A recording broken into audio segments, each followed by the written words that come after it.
I de les bèsties ja vaig fer la selecció de poemes de la Víctor Català, però em direu que no és el pòster ni enlloc més, perquè és un poema inèdit que el vaig retratar en l'arxiu amb el mòbil de l'any 1911 i es diu La gitana. En la testa de bronze amb ulls de porcellana hallen pagat tot d'una l'ardent vida gitana. Sagnant beina de porpra damunt la blanca dent, enmig la fas i bada son fruit d'encantament.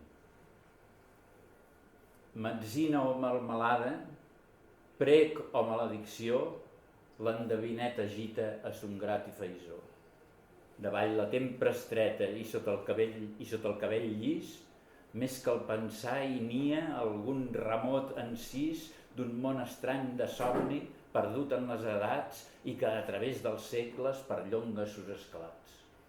Per l'esqueixada vesta de rastre oriental, lo bronze continua amb caldes de fornal i es blinca i contorsiona amb moviments felins, bressant en ses entranyes engendraments d'esfinx. Com peix enmig de l'aigua, que mai se remulleix, cap força d'altres races l'estova ni fendeix, i dúctil i inflexible, i bruna i fulgurant, complexa i primitiva, indòmita i banal, portant son exotisme amb gest de sobirana, eternalment perdura gitana, la gitana.